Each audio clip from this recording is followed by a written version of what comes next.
이번에는 떨림에 대한 오해와 진실을 풀어드리려고 합니다. 왕준 의사와 함께하는 OX 퀴즈 함께 풀어보시죠.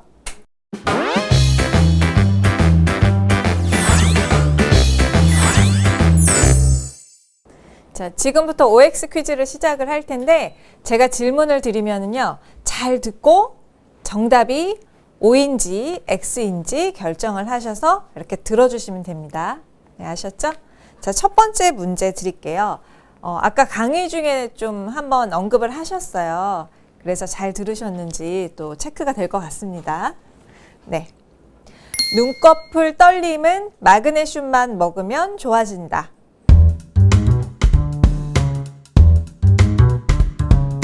정답 들어주세요. 하나, 둘, 셋. 아니, 아까 나왔는데 답이 일치하지가 않는데요. 그래도 많은 분들이 O를 들어주셨습니다. 원장님 정답은요? 네, 정답은 X입니다. 네? 아까 정답을 미리 말씀을 드렸는데요. 우리가 이제 눈 떨림이 있을 때 마그네슘 부족이니까 마그네슘을 먹으라는 얘기를 흔히 하죠. 거의 뭐 우리나라 사람들의 상식처럼 되어 있는데요. 실제로는 마그네슘 부족으로 생기지는 않습니다. 아까 말씀드렸듯이 대부분은 그냥 피곤해서 생기는 경우가 많고요. 아니면은 뭐 카페인, 커피를 많이 먹는다든지 뭐 다른 원인들에 의해서 생기는 경우가 많고, 실제로 피 검사를 해보면 마그네슘이 부족한 사람은 거의 없어요. 그리고 우리나라가 지금 굉장히 선진국이 되어 있기 때문에 실제로 굉장히 영양 결핍이 걸려갖고 전해질 부족하고 이런 경우는 아주 그 심한 병에 걸려서 정말 못 먹는 경우 아니고는 거의 없다고 생각하시면 되겠습니다.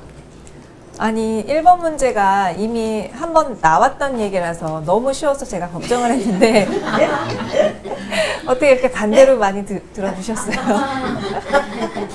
이제 정확히 아셨죠? 마그네슘 때문만이 아니라고 하셨습니다. 자, 두 번째 문제 드릴게요. 이 문제는 많은 분들이 이미 굉장히 궁금해하시는 주제일 것 같아요. 잘 들어보세요. 손 떨림이 있으면 뇌졸중을 앓게 된다.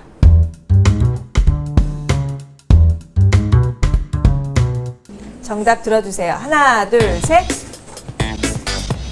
네. 빨간 X표가 더 많이 눈에 띄는데요. 김동건 원장님 정답은? 네, 정답은 X입니다. 이 떨림은 뇌졸중이랑은 전혀 관계가 있는 질환은 아닙니다. 물론 뇌경색이나 뇌출혈 이후에 그 병변으로 인해서 경련 발작 같은 것들이 생기면서 떨리는 경우가 있긴 하지만 실제로 이게 뇌졸중을 완전히 걱정해야 되는 이런 증상은 아니고요. 그렇지만 떨림 자체는 우리가 신경을 써야 되는 증상임은 맞아요. 그래서 단순 수전증이 아니고, 단순 수전증이라도 치료를 통해서 우리가 덜 불편하게 지내실 수도 있고요. 그리고 파킨슨병 같은 떨림을 유발하는 질환도 미리미리 발견을 해서 우리가 약물 조절을 하면 훨씬 더 편하게 지내실 수가 있습니다. 다음 문제 드리겠습니다. 손 떨림이 있을 때 손을 지압을 하면 도움이 된다.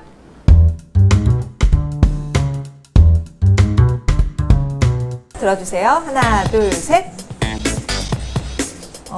네, 거의 절반 정도 OX가 좀 사이좋게 나눠서 나온 것 같은데요. 네, 제가 답 알려드리겠습니다. 정답은 O입니다. 앞서 말씀하신 어떤 질환이 있는 손떨림에는 지압을 한다고 나아지진 않겠죠. 아무 이상이 없이 이제 피곤하거나 그냥 본태성 손떨림, 그냥 수전증만 갖고 계신 분들은요, 지압이 도움이 됩니다. 그래서 제가 평소에 침도 놓고 지압도 놓는 자리를 좀 알려드려 볼게요. 첫 번째는 합곡혈인데 체했을 때 누르는 그 자리 맞습니다. 이렇게 악수하듯이 들어와서 엄지로 꾹 눌러주시면 됩니다. 네, 이렇게 하면은 좀 약간 아프실 정도로 이렇게 꾹꾹 자극을 해주시면 되고요. 네, 그러면 특히 엄지검지 떨림에 도움이 되고, 자, 그 다음에 또 손떨림에 도움되는 다른 혈자리는요, 외관혈이라고 합니다. 이렇게 손 들어보시면은 손목 주름에서요, 이렇게 아래로 내려오는데 손가락 3개만큼 딱 붙여보시면은 손가락 3개만큼 내려온 자리가 있어요. 뼈와 뼈 사이에. 네, 뼈 두 개 사이에 자리가 있죠. 거기가 외관혈이라고 합니다. 여기를 이제 수직으로 꾹꾹 눌러주시면 돼요. 그러면 손으로 가는 혈액순환도 좋아지고 떨림도 잡아줄 수가 있습니다. 네, 평상시에 꾸준히 해보시기 바랄게요. 다음 문제 드리겠습니다. 갑상선 기능에 문제가 있으면 손이 떨릴 수 있다.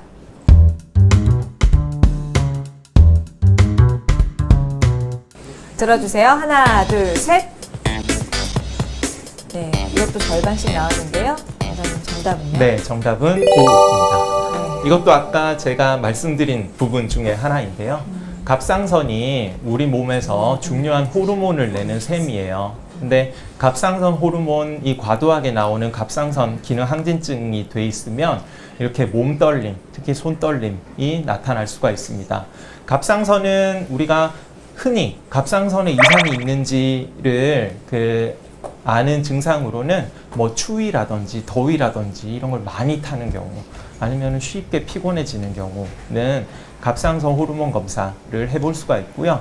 기능적으로는, 구조적으로는 초음파 검사 같은 걸 해볼 수가 있는데, 갑상선 호르몬 자체는 피 검사로 쉽게 검사를 할 수가 있으니까, 그런 경우가 있으면 나 추위나 더위를 너무 많이 탄다, 그런 게 있으면 가까운 병원에서 피 검사 한번 해보시기를 권유드립니다. 네, 갑상선 문제에서도 손떨림 있을 수 있다고 말씀해 주셨습니다. 자, 다음 문제 드릴게요. 이 문제는 약간 어려울 수도 있는데 한번 드려보겠습니다. 파킨슨병 약은 과일 주스와 먹는 것이 좋다.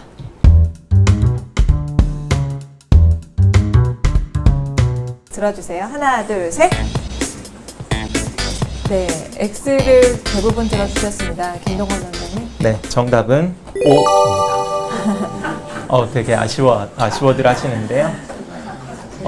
파킨슨 같은 경우는 운동 장애가 생기는 병이에요. 그게 이제 도파민이 이런 근육을 움직이는 데도 쓰지만 이 위장관 운동에도 쓰거든요. 아까 강의할 때 말씀을 드렸지만 위장관 운동 조절제 같은 것들이 떨림을 유발을 할 수도 있다고 말씀드렸잖아요. 그런 식으로 파킨슨병 환자에서는 기본적으로 위장관 운동이 좀 떨어져서 소화 기능이 약해졌을 수도 있고요. 그리고 파킨슨 약제 중에 이런 산성에서 잘 녹는 약제들이 있어요. 그래서 오렌지 주스를 공복에 같이 먹어주면 더 흡수가 잘 돼서 이런 파킨슨 병의 약효가 더 좋다, 이렇게 생각하시면 되겠습니다. 네, 아니 약은 뭐 주스랑 먹으면 절대 안 되는 건 줄 알았는데 또 파킨슨병 약은 산성일 때 흡수가 잘 된다고 합니다. 또 하나 재밌는 사실 배웠네요. 자, 자신 있게 X 들어주셨는데 깜짝 놀라시더라고요. 네, 다음 문제 드리겠습니다. 손 떨림은 유전된다.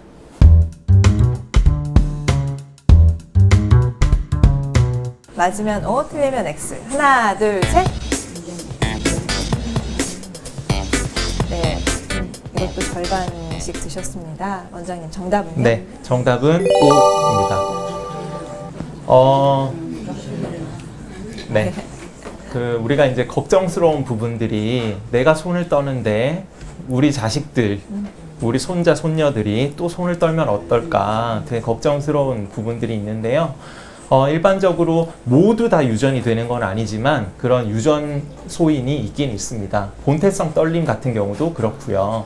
파킨슨병 같은 경우도 어떤 병들은 완전 유전되는 그런 질환들도 있긴 있어요.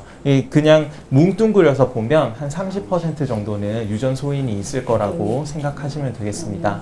그래서 내가 어떤 병을 진단을 받았다면 그 자제분이라든지 가까운 친척들 같은 경우도 그런 병이 아닌지 의심을 하고 그 진료를 권유하고 그러는 것도 방법이겠죠. 네, 떨림은 좀 유전이 잘 되는 편이라고 말씀을 해주셨습니다. OX 퀴즈를 통해서도 그동안 몰랐던 것도 많이 배우셨죠? 네. 네, 재밌게 배우셨으니까 더 기억에 남으실 것 같습니다. 오늘 퀴즈 열심히 풀어주셔서 감사드립니다.